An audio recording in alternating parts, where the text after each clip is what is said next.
So welcome to the panel on financial regulation. Not exactly the most uplifting of topics.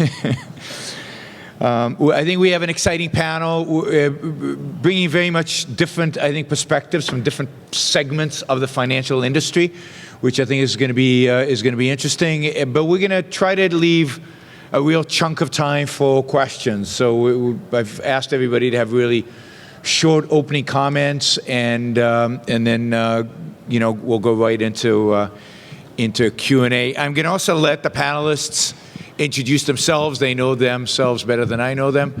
So if you could just give the context, just an opening line of what you do in the financial industry, or what you did in the case of two of our panelists in the financial industry. Michael, do you want to go first? So I'm on the retail side of the financial services business. I've operated a registered investment advisory service for the last 16 years or so, and I'll introduce myself a little bit more.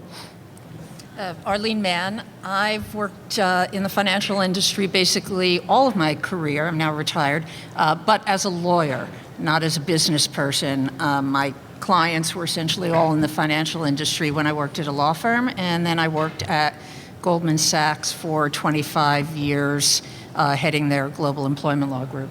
And I'm John Allison. I spent most of my career in the banking business, 40 years almost at BB&T. I was chairman and CEO for 20 years. I've spent the last 3 years as CEO and president of the Cato Institute. So I think everybody knows I'm Yaron Brook, executive director of AOI, but maybe you don't know, I used to be a finance professor for many years, and am a founder and a partner of a hedge fund, or what has become a hedge fund that invests solely in financial industry stocks. So, but Michael, why don't you start us off with some comments? So the first thing I need to do is mention that none of my comments should be taken as any investment, legal, tax, insurance, political, philosophical, psychological, marital advice. All comments are my own and do not necessarily reflect the views of my firm, my custodial relationships, other advisors I might have talked to in the past, any research that I might have read. You also need to know that any history I have as an investor or track record I might have achieved in helping people achieve their important life goals will not be discussed today. And if you become aware of them, you should ignore it. My compliance department asked me to start off with a disclaimer, and a news said this was being taped, so hopefully I've got myself covered there. And speaking of compliance departments, who named this panel? I mean, the burdens of the financial industry. Couldn't you come up with something a little more marketing? Is there a marketing department for ARI? Maybe we should have had something like the tragic and immoral misallocation of capital and loss of life due to financial regulation. Or maybe, how about the plan of attack? Here's how we're going to solve this problem. That might be over-promising a little bit, though, for today. Those of you who are familiar with the financial industry know that we're replete with disclaimers and legal CYA jargon, and the theme of what I might have to say today is that these meaningless disclaimers are just the tip of the iceberg in terms of the consequences of regulation in the financial industry. They only foster the broader cultural trend that we have where don't think for yourself and don't think of yourself go hand in hand. Let me ask a question, though. How many of you are financial advisors? So there's a few of you. How many of you have a financial advisor? How many of you are investors? Okay, so everybody's an investor. Well, as I said, my name is Michael Williams. I've been in the retail side. I've been in the brokerage side of the business, financial planning, securities, insurance, and money management for over 30 years now. A registered representative with what used to be the NASD, all kinds of licenses. I've been a branch manager for a couple of large broker-dealer operations. And for the last 16 years, I've operated my own independent RIA firm. And there's a lot of issues that we're dealing with on an ongoing basis. I'll give you a couple examples, and maybe we'll open it up to questions or have Yaron talk about some of these. Anti-money laundering, are you familiar with that concept? Every time I take on a new client, I'm required to verify that they're not a terrorist or a drug dealer. And in Colorado, that can be a little bit interesting in terms of our marijuana laws. The accredited investor and suitability rules is an ongoing thing. Price execution rules, custody rules, who regulates us, the state or the SEC, that's always an issue. What counts as investment advice? The requirement of having a compliance officer for a small firm like myself. Bans or restrictions on what I say. I mean, I started off with the disclaimer, but that's a big part of what happens in my industry is we have to hedge everything and tell you that we're not going to tell you anything meaningful anyway. And if we do, you shouldn't act upon it. Everything comes under advertising and testimonial rules. For example, it's being challenged right now. It's a challenging issue right now with the social media. If you have a LinkedIn account or a Facebook account, can a financial advisor do anything on that account? There's rules against testimonials from clients. My clients can't tell you how smart I am or how good I've done for them. A Facebook like is considered a testimonial in the industry right now. So there's all kinds of issues that come up. One of the things I wanted to do before I turn it over is I want to make an endorsement to Yaron's talk, The Morality of Money Lending. If we look at the root cause of financial regulation historically, I think it's very worthwhile. In fact, I would say it's one of the two most important things to read. Forget Austrian economics. Read, obviously, in Atlas Shrugged, The Money Speech, the Meaning of Money by Ayn Rand, or Francisco's Money Speech. But you should also read or listen to Yaron's talk on the history of money lending, the morality of money lending. It gives a great narrative in terms of how we got to this point and how we have developed incredibly economically, but we're really arrested morally. And I take that money lending to be really more broadly in terms of this discussion as far as capital allocation. The whole investment, finance, banking industry is regulated because of this misunderstanding of the morality of money. And I'm going to go ahead and stop there. Thanks, Michael. The topic of this panel is not only regulation, when we're off to a bang on that, but also the perception of the financial industry. And if you want to scare yourself out of your wits, if you want to see the nature of the enemy and what level of disregard of the truth the enemy is willing to go to, what level of viciousness, if you want to know how far we have sunk culturally and philosophically, read Matt Taibbi's 2009 article on Goldman Sachs and Rolling Stone. It happens to be on Goldman Sachs. It doesn't matter. I'm a Goldman person. It could have been about anybody. Rolling Stone? I mean, really? Is somebody going to pay attention to that? That article was a sensation. And here is a quote. Most of you may have read it, but here is a quote targeted, as it happens, at Goldman, but it could have been targeted at any successful investment firm. I think it was Goldman because Goldman was particularly successful. Taibbi says Goldman is, quote, a great vampire squid wrapped around the face of humanity, relentlessly jamming its blood funnel into anything that smells like money, unquote. Read it. The facts he gives are crazy. The idea is that Goldman and what they do, Goldman and other investment banks, is sell, quote, investments they know are crap, unquote. Nobody else does, by the way, just the sellers. Nobody else can figure out their crap. This, in fact, this view of the financial industry, Taibbi's view, is in fact the view that has come to be accepted by many. And by the way, in an article about a year later, I thought first coincidentally, but not coincidentally, there is this quote. The crash had its roots in the lunatic, greed-centered, objectivist religion fostered back in the 50s and 60s by ponderous emigre novelist Ayn Rand, unquote. Read it. Unfortunately, investment banks have really never known or never been willing to make any effort to state either exactly what they do. I think most people feel that financial firms basically move money around sort of randomly from one place to another and somehow make money out of that. 2, why what they do is critical to the functioning of the economy. And 3, why it's proper and, in fact, admirable. But that's where we are at the moment, and it has gotten, I think, scarier since 2009, and I'll wait for questions. Thanks. Well, good afternoon. I want to give everybody a little context, because I've been in the banking industry a long time. Interestingly enough, we went through a major deregulation cycle in the late 1970s and early 1980s, primarily around geographic expansion and product expansion. And then as soon as the deregulation happened, the government began re-regulating again, which can create a lot of pessimism. The long series of laws, the Community Reinvestment Act, the Truth in Lending, flood insurance, I mean, on and on and on.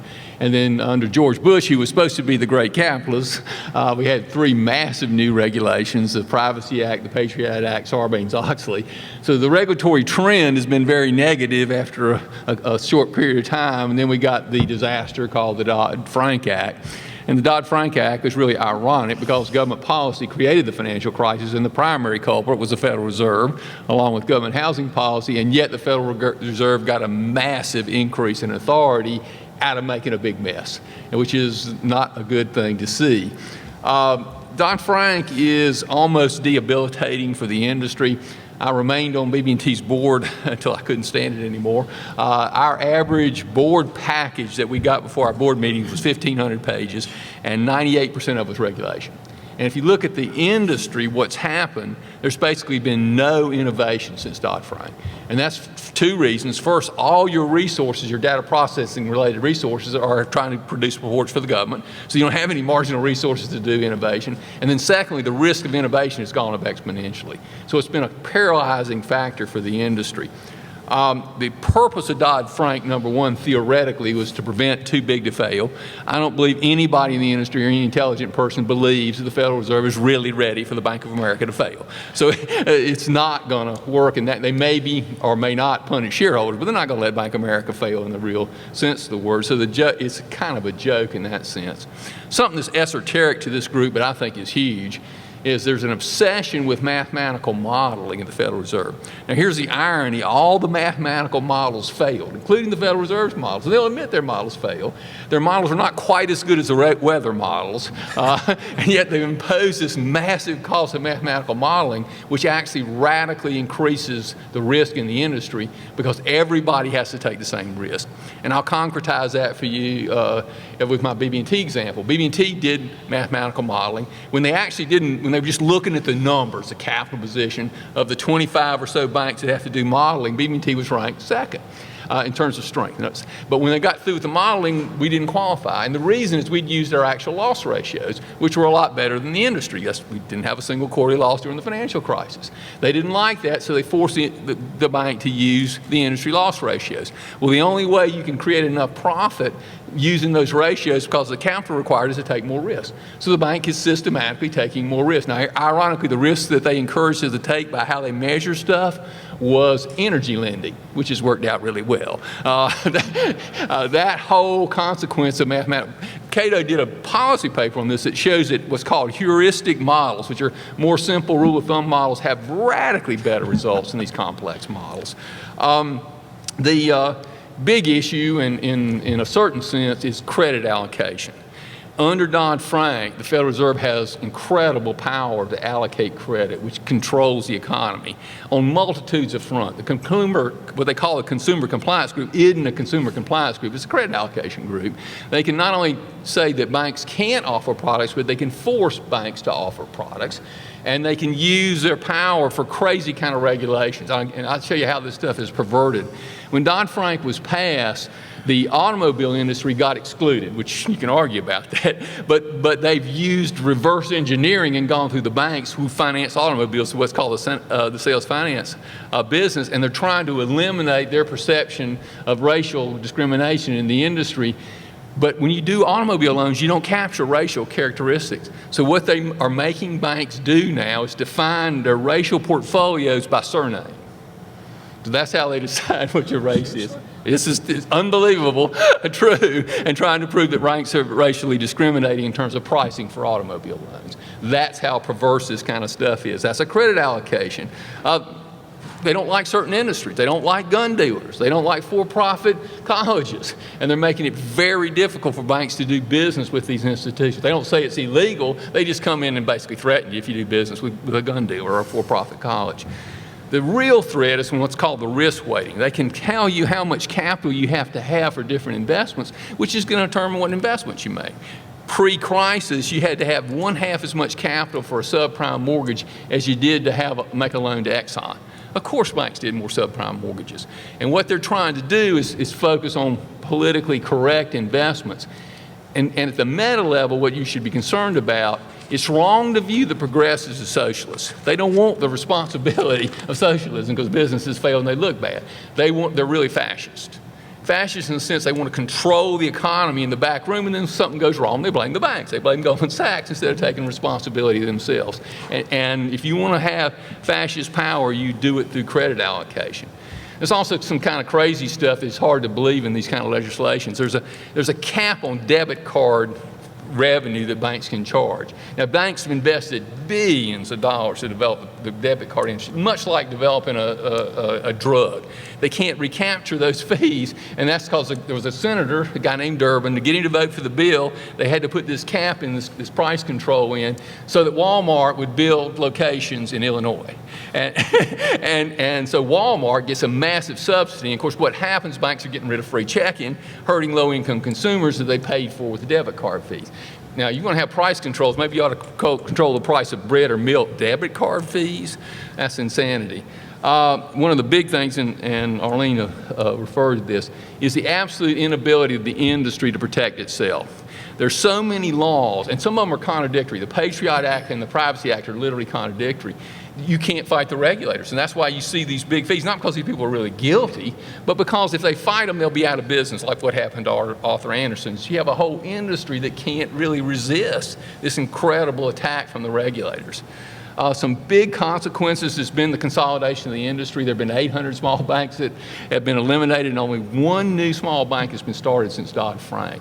And I don't know if that's intentional. I would argue it probably is. If you're a bunch of government regulators, you'd rather have 20 companies that you can regulate instead of a highly fragmented industry. And clearly that's been some of the consequences. Part of that's driven by the regulatory costs. Part of it's driven by low interest rates, so small banks don't have very good spreads. Something, this is esoteric, but I think this is maybe the most single negative consequences. A lot of job creation and a lot of innovation in the U.S. starts with small business. Only a small percentage of small businesses become big and successful. Many of those small businesses historically have gotten loans from banks. I was a small business lender in my career, and I was fortunate to help some people create businesses that have literally hundreds of thousands of jobs. Those small business loans are really venture capital loans. They're too small for the capital markets. They're $500,000 loans. You can't do those anymore. And you can't do them anymore because of mathematical modeling. Small business lending is part science and a lot of art. You're making a judgment of the person, the idea. Can't do that. You have to run the model. And if it doesn't meet the model, you can't make that loan, or you have to charge it off when you make it. And so most of the loans that I made that created most of the jobs today, you can't do. You can still lend to small businesses, which is actually consolidating the small business market because you don't have small business startups. Banks are essentially, and the whole industry is being treated as a regulated utility whose purpose is political correct allocation of capital, not economic allocation of capital, which has serious economic consequences for growth rates. I think it's making a material fact that we're growing way below what we should be growing with technological innovation going on in the U.S. economy. So it's a really big burden on the economic system. And I would just reemphasize, this fight is primarily over ethics. Bankers are considered to be bad guys, and when you're bad guys, then you need to be regulated control, and that just gives them an excuse to accomplish their other ends. Great, thanks, John. Depressed? It really is a very depressing regulatory environment, and has been for a very long time. The sad reality is that it's been getting worse. As John described it, we went through a very short period of deregulation in the 70s and early 80s, and then the moments in which, like 94, a little bit of deregulation, and 99, a little bit, but in the gaps in between, regulation has only increased. And with those regulations, the perception of bankers, I mean, in a sense, this image of an octopus is not new. If you go back to Dante's image of a banker in the seventh rung of hell with the chain of gold, a bag of gold around his neck, and the gold is literally pulling down towards the fires of hell, right? Money as the root of all evil is corrupting. The same image, if you think of Shylock in The Merchant of Venice by Shakespeare, the sad tragedy of it all is that you can somewhat excuse Dante and Shakespeare. Shakespeare less so because he was so smart, but Dante and Shakespeare for a certain level of ignorance. I mean, this is hundreds of years ago, before capitalism really flourished, before you could see the real value bankers presented, the value of having this amazing, productive mechanism by which to allocate capital, to create businesses, to create large enterprises. But for people to have this view of finance post-industrial revolution is criminal, is truly evil, and one has to engage in acts of massive evasion in order to really hold this. The Industrial Revolution does not happen without a banking system, without a financial services. Finance is I compare it to the circulatory system within a body. Finance is the heart, serves as the heart of capitalism. There is no capitalism without that ability to distribute, to allocate capital to most productive use, just as the circulatory system allocates oxygen to where it is most needed. So to explain the attitude towards financiers and towards finance as a profession, I think the only explanation is a philosophical one. In other words, a moral explanation. Capitalists, financiers, bankers are the most nakedly selfish of all businessmen. They are the most explicitly self-interested because there is no product behind which they can hide. Bill Gates can say, oh, no, look, all the benefits I've given society. Here's Windows and here's Word. And for bankers, they make possible Microsoft, but it's an abstraction. So you need two things to be able to see the benefit of bankers. You need to be able to see, you need to be able to conceptualize. In other words, you need to be able to think. And you need to be able to believe that the profit motive, the self-interested motive, is a valid motive. So bankers can't hide behind a product. They have to be able to explain what this really abstract activity that they engage in actually does. And I think we got a real good illustration of their impotence in this regard with Romney's campaign. I mean, Romney is a private equity investor. And of all forms of finance, private equity is actually one of the easiest to explain. And one of the easiest to explain its benefits. And yet, Romney never could, never did, never presented any kind of explanation of what he did, why he did it. He bought into, the New York Times described him as laying people off and destroying companies and driving them into bankruptcy. He never gave a story to contradict that. He never presented anything to suggest the opposite. And indeed, private equity, when done properly, is an incredibly productive, creative, a useful part of the economy, and they make a lot of money because they are incredibly productive. But even Romney, running for president, couldn't do it. So, and the reason is, again, moral, because he would have to, in some way, not only present an economic case, an abstract economic case, but also be able to defend making money, which almost nobody does today. So given the deterioration in people's ability to think conceptually and the failure of, or the prevalence of altruism, it is unlikely anytime soon that we would see substantial, significant, and deep levels of deregulation. I just want to make one other point about deregulation. One of the problems, and I'll talk about banking, commercial banking, because it's easier, and I know it's easier to explain, and I know it better. And that is that unless you go to the root of the regulations, unless you go to the very foundation of why these regulations exist, deregulating can actually cause problems, which then you have to load up with new regulations that cause more problems, that then you load up more regulations that cause problems. And in my view, and I know John agrees with this, that the root with commercial banking is deposit insurance.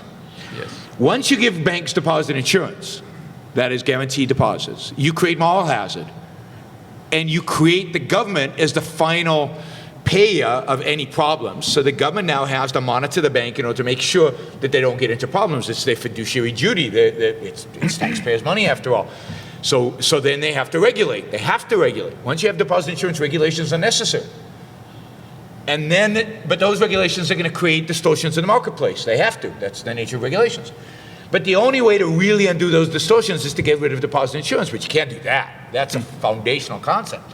So then you start loading up regulation after regulation after regulation. Until you are willing to dismantle it all, you can't just dismantle a piece. And this is one of the great failures of a lot of semi-free market people, is that they try to dismantle pieces and it doesn't work, and then they get stuck. You have to get rid of all of it. You can't do this. I mean, there might be a process by which you do it, but you can't do it without a goal of ultimately, in banking, getting rid of deposit insurance. Thank you all, and we'll take some questions. Go ahead, don't be shy.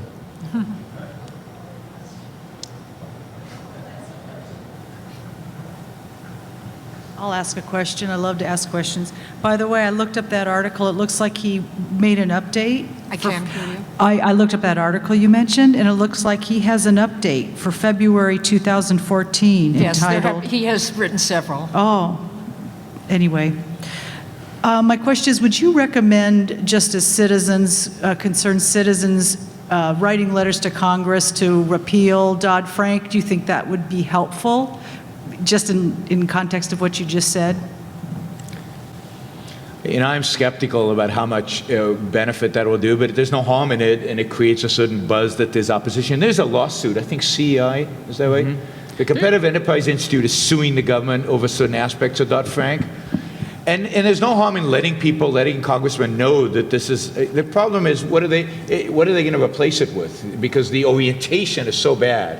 One could hope that if Republicans win the White House, something better would come about, but who knows? Yeah, Cato's working, trying to energize an effort to repeal Dodd-Frank. If you had a Republican Senate majority and a Republican House and a Republican president, and if there's the right Republican president, I think there is some meaningful probability to radically reform Dodd-Frank, primarily for the wrong reason, because it's been so bad to community banks. Yeah. And even Democrats don't like putting community banks out of business, which is hard to believe.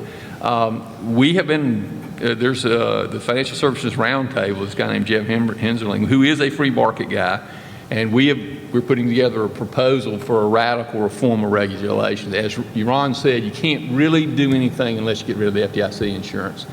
That is easy to do, by the way. You can develop a private insurance pool. It's not very hard to design. It's as long as you held insurance to a small amount, like $50,000, because something like 97% of people have less than $50,000 in the bank. So the FDIC insurance, practically speaking, is for rich people.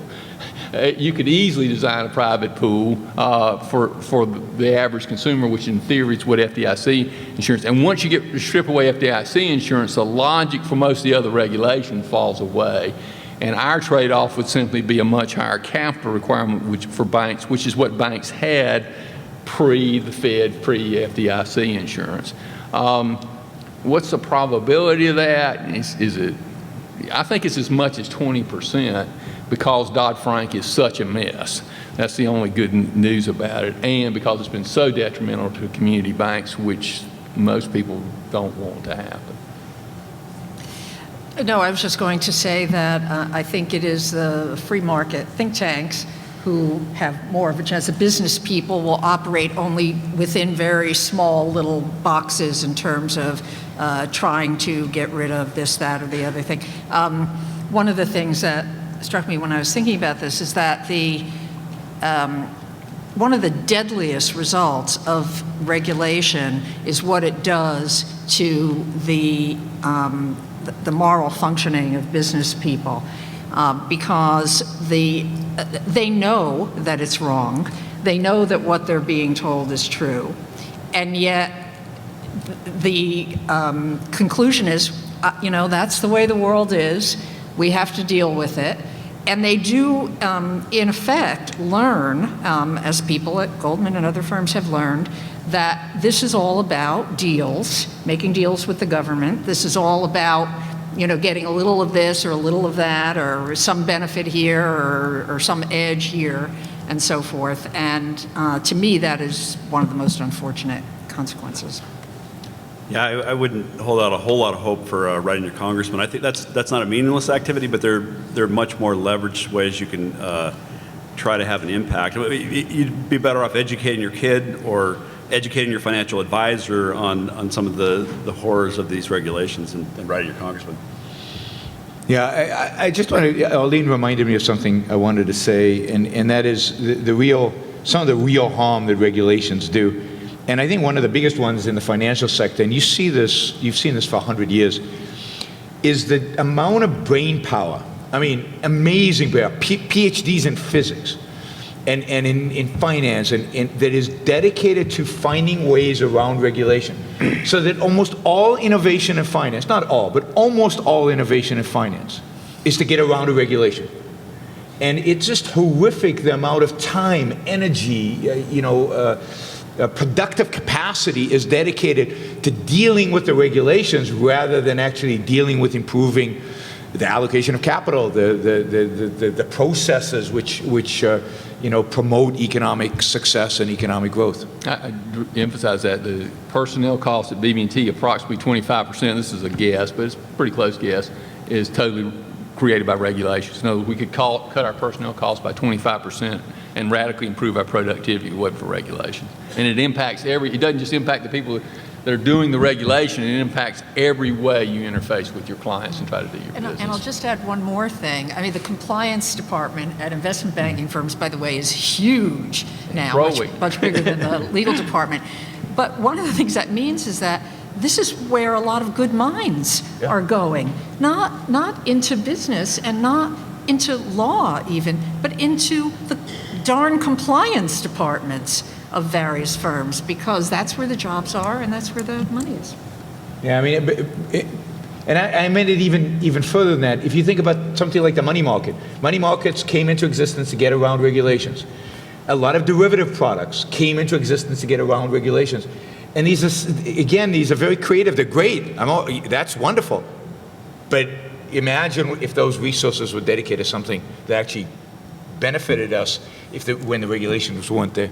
Yep. Now, just one comment. First of all, speak right into the mic. The compliance department is the America's banking version of the KGB. But what I wanted to ask about, with the preamble that I don't think these regulations are going to go away, they're just going to get worse, and the fact that fiat money systems have never lasted much longer than 90 years, how much longer do you think the world's, not just our countries, because all the other countries are the same, how long do you think these fiat money systems are going to last? Well, we know the answer in Greece. I don't know. I don't think you can make predictions like that. And again, I think one of the things that makes it possible for them to continue to exist is this innovation, is the ability of people at BB&T and Goldman Sachs and other places to find ways around the regulation and keep doing their work in spite of the regulation. And it's just amazing to me that the world, if you just look at the regulations and you look at the constraints under which bankers live under, how do they do it at all? And so it's very hard to put a timeline on these things. I don't know if, it strikes me that we're going to surpass the 90 years by quite a bit, and there's still some track left before we collapse. How much? Those of you that were here earlier in the last session, George Selgin is a Cato scholar. He heads up the Cato Center for Monitoring Financial Alternatives. George didn't get into this in his presentation. One of our goals is to develop alternatives to fiat currency. I personally think Bitcoin's got some serious limitations. That's just personal judgment. But I am confident that an alternative can be developed. I don't think we will drive the Federal Reserve out of business, but I would definitely use the analysis of what FedEx and others have really done to the post office.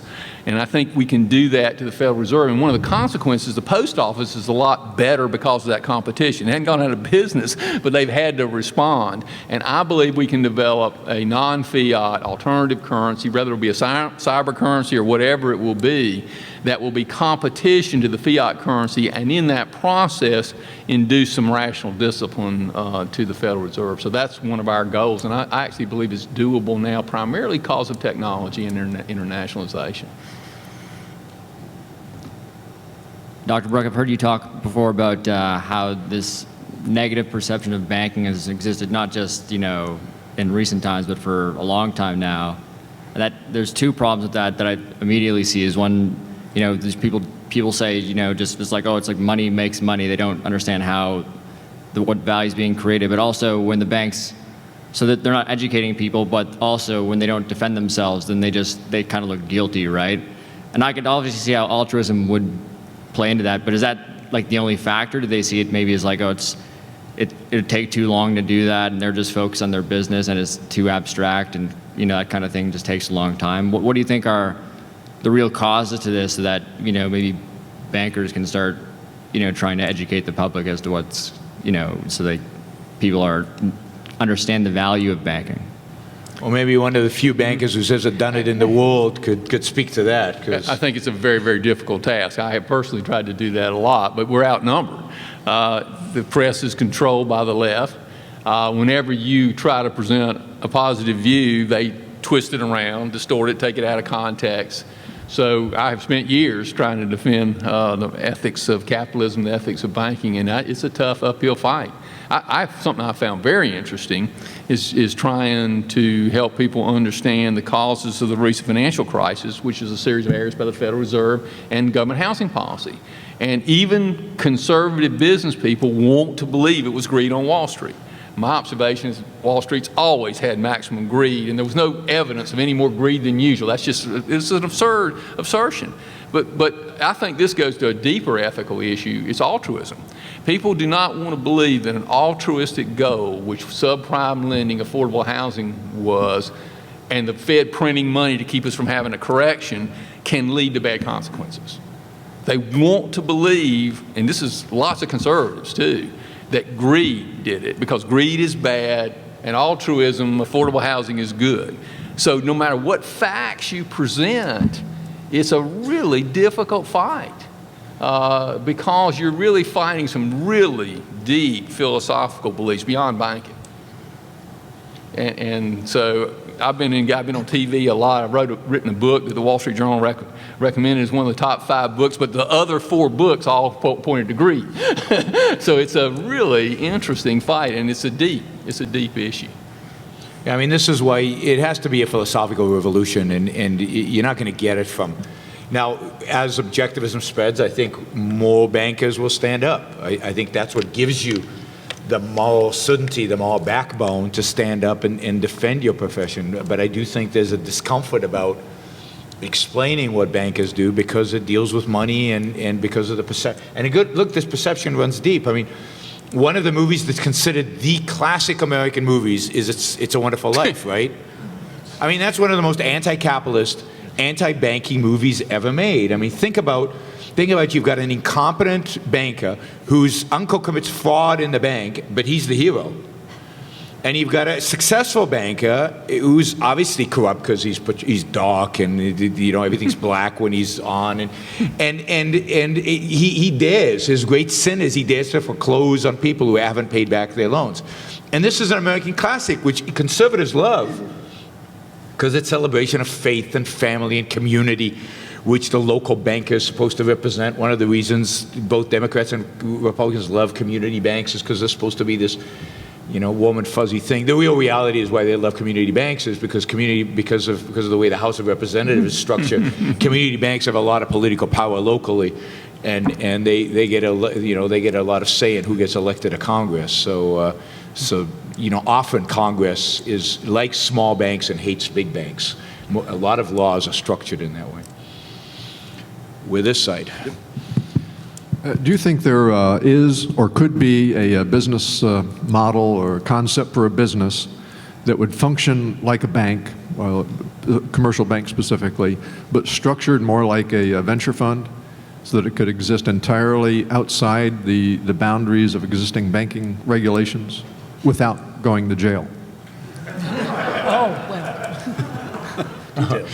With that limit, I don't know. I think possibly, but it would be capital constrained. It couldn't become as large as a bank is because of constrained about who could put money into it. But then, can a private equity fund make loans? They are mezzanine. I'd have to think about it, but it would be. There are private equity mezzanine investors who invest in certain debt that is substitutes for bank debt. But it's a niche play. There's just no way to replace the banking system with that. You can do it as a piece of it, but not as a complete replacement. I think new regulation would engulf anything of that type also. We used to have hedge funds that were unregulated. So hedge funds used to be, for example, unregulated. That was the prime characteristic. And of course, today they have to register. Once you get 100 million, I think you have to register with ACC, and they can walk in. And I know a number of hedge funds who they've walked into their offices, and basically they want everything. They take all their emails, they take all their filing cabinets, they take everything because of anything. There's suspicion of insider trading, a suspicion of something else. It's just terrific. A lot of people have tried that over the years, and nobody's made it work on any scale. And I think banks intrinsically have a cost advantage if they didn't have the regulatory burden, and then when somebody starts bringing it to scale, the regulators show up. So it's kind of like, as soon as you get it to scale, the regulators come after you. Yes, thank you very much. I very much appreciate this reality perspective, and it is such a great contrast to the Marx influenced propaganda that's out there. I'm learning so much even at this conference about Goldman Sachs and BB&T. I really appreciate it.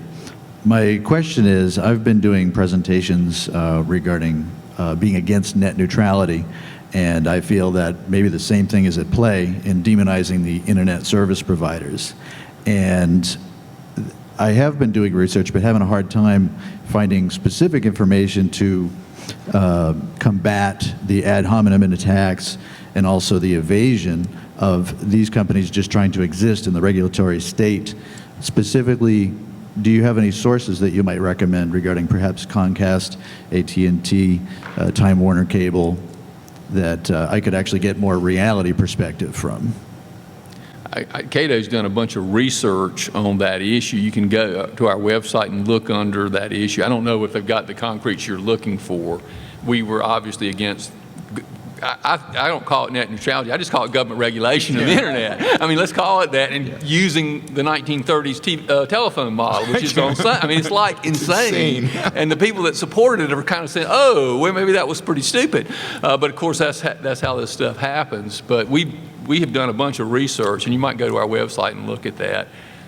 It's just a power grab by the government. It's not surprising the Obama administration. It's a power grab. They don't like the fact the internet's not regulated. They want to control it.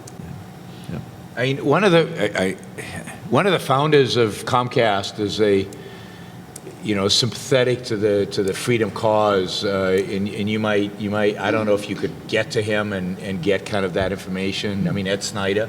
Yeah. I'll mention him later in my presentation on AOI, but you might be able to access him. I don't have access to him, but you might be able to access him. I was just thinking of names, but I don't know otherwise. Thank you very much. One of the comments had to do with getting rid of fiat money, and I'm just wondering how in the world, doing that to try to get rid of regulation, But the government has made it illegal to trade with gold coin, for example.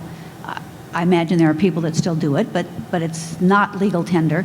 And then people came up with this Bitcoin concept that I've been trying to get my arms around. But as soon as that started to look like it was going somewhere, regulation came down on it. So I guess the question is, do we really have a prayer in getting alternative money for trade when everything that works, the government ends up controlling anyway? Well, let me correct you. It's not true that it's illegal to trade in gold. You can trade in gold as long as both parties agree. The legal tender laws say that if you want dollars, you know, you can't put out a sign in front of your store saying gold only, right? But it is optional. And you know, and Bitcoin, the main problem with, the main reason so far, I think they're going to do more. So far, the government has stepped in with Bitcoin, is because it's primarily, and the value of Bitcoin, I think, is derived from this fact. And I think George Sullivan implied this in his talk earlier. The value of Bitcoin comes from the fact that it can be used for illegal transactions, you know, to buy drugs and things like that. Yeah. That's where the value comes from. So that's another concern the government has. Now, those transactions, for the most part, shouldn't be illegal.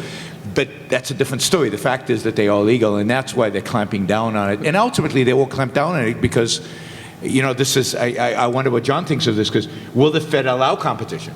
It's one thing that, yeah, we could compete with it, but would it allow it? I think the only way it would allow it would be happen before they realized what was happening. I mean, the post office, FedEx, they wouldn't allow it if they could have stopped it, but they couldn't stop it. And I think that's how, I mean, I think Bitcoin snuck up on them, but like Yaron said, unfortunately, or for whatever, it's been used for illegal transactions, which has kind of muddied the water. I actually think there will be alternative currencies. I don't think they'll get rid of the Federal Reserve, but I think they will be competitive, and I think we'll get around them because it's chasing a moving target, and it'll sneak up on them like FedEx did. Now, one of the interesting things is what the obstacles are a lot different than most people, because we've done a lot of research on this. Under the Constitution, states are allowed to coin gold coins. And if a state, North Carolina, did gold coins, very quickly it would drive the U.S. government out of business.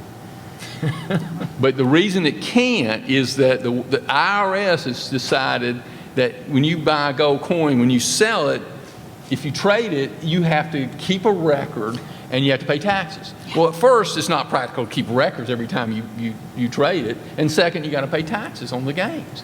So it's not that, you know, the Constitution is specific that says you can do gold coins by states. States have tried to do it, but it doesn't ever work because who can keep the tax records on every coin you trade around? So they've used the IRS, which they often do, let's say exactly what they did in Obamacare, to actually subvert the Constitution. You will find this interesting. I don't think this person wouldn't mind this, but I'll say it anyway. I had a private conversation with, I had dinner with Clarence Thomas, the Supreme Court Justice. And we were just, when I'm running Cato, and we were just shooting the bull. And out of the blue, Clarence Thomas says, well, of course the Federal Reserve's unconstitutional. Of course. And I said, well, I totally agree. I said, do the rest of the Supreme Court justices know that? He said, of course. I said, will they do anything about it? And he said, of course not.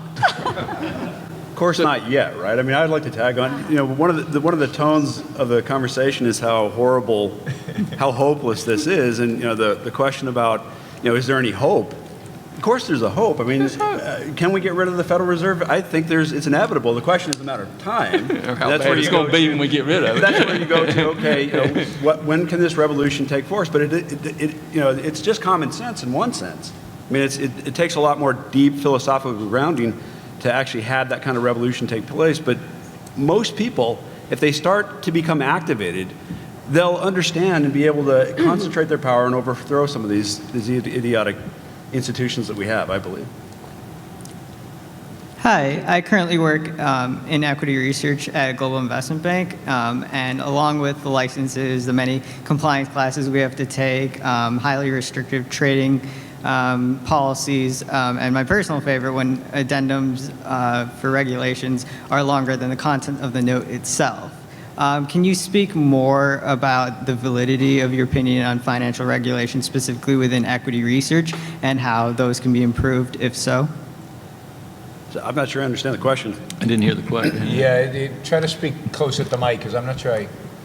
Okay, I Just guess more my specifics about the equity research regulation? Yep, and your opinion on the validity of the current regulations, whether it's highly restrictive trading policies or all the addendums that are attached to reports that make the reports longer than the content of the note itself, conversations with clients, et cetera. Your opinion on the validity of these? Well, what I would say is there's a lot of things that are good practices that most good business people will actually do that are sort of enshrined in regulations anyway. I mean, is it smart for me to have someone who keeps me out of trouble? One of the things that I use in my business is just operate according to the 3 rules. Have fun, make money, and stay out of trouble.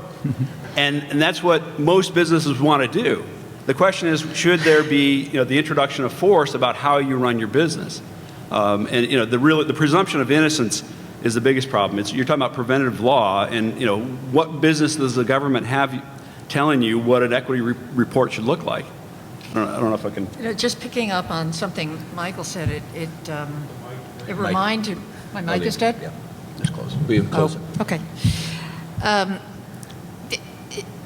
Every financial business had detailed controls way before, always actually, and certainly way before the waves of litigation and regulation came in. I mean, just to give a minor example, all the investment banks required that their employees did all of their trading in-house so that they could monitor exactly what was happening, make sure they didn't use confidential information and so forth.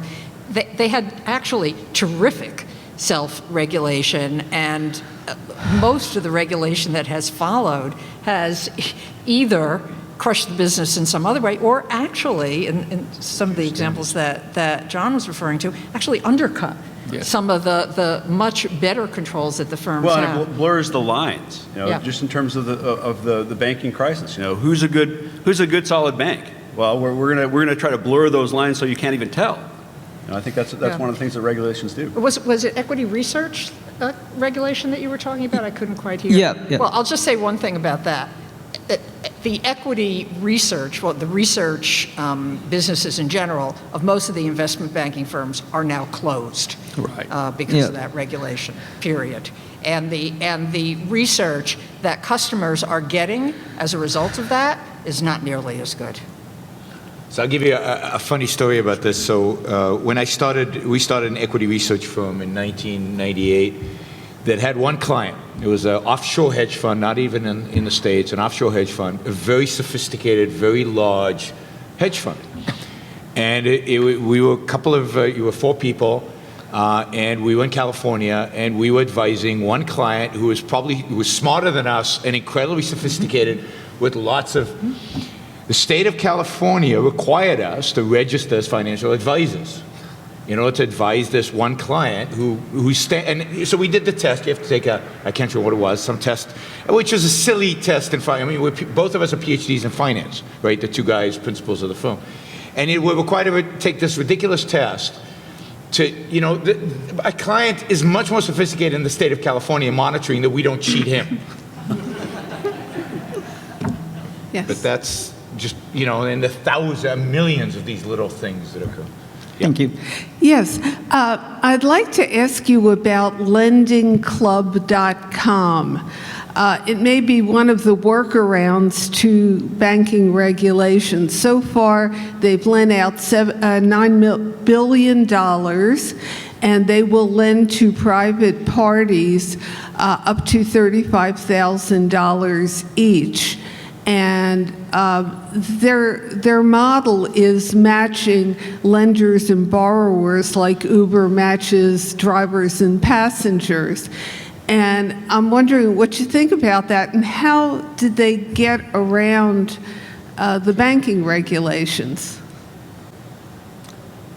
I personally don't know enough to react. I think a couple of things. One is, yeah, it's great. I mean, anytime you can get around a regulation, it's wonderful. And indeed, Silicon Valley, again, think about how much energy is going, technology energy is going out to go around regulations, whether it's Uber. I mean, Uber should just, taxis should just be unregulated. I mean, that's a solution. But you need Uber in order to disrupt the market to get there, and you need this. But the problem here is that as soon as something like this gets scale, then it's going to have massive regulation. The government's not going to allow it to continue. But it's wonderful while it lasts. And how is it getting around the regulations? I'm not sure exactly. But it's probably some technicality, some loophole somewhere that's going to be closed because it gets too successful. I don't think Uber's challenge is driving the taxi cabs out of business. I think that's easy. Yeah. Uber's challenge is the regulators want a job. So if they do drive the taxi cab out, the regulators are going to regulate Uber because that's who has the power. So I want to make a further point about this issue of scale, because that's what oftentimes we're talking about, is anytime you get successful, then the governments or the agencies are on you. And that's what needs to happen from a political standpoint in terms of change. You need to actually have intellectual scale. We had the Industrial Revolution because you had the ability to accumulate capital to fund all kinds of great things. And now we need to have an intellectual revolution that actually where you have intellectual scale, and that means that each of you need to be better warriors for what we're talking about here, in my opinion. Yeah, there's no market mechanism that's going to save us. The only thing that will save us are better ideas, and you guys all need. We encourage you to engage in that battle with us. This is going to be the last question, and we're going to have to give short answers. Yes, thank you. I am also a research analyst, which means that I write reports that are distributed to investors worldwide.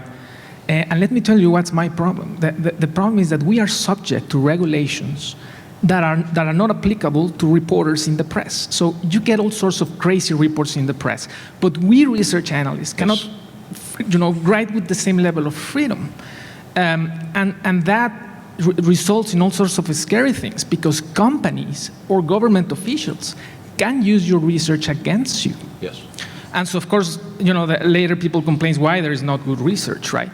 So what I'm meaning here is that it's very important to ensure that research analysts get the protection of freedom of speech like anyone else, because otherwise we may be intimidated by the forces in which we are involved. So this is a very particular area where we can make a difference in terms of ensuring freedom of speech for us research analysts as well. This is a broader issue of commercial speech.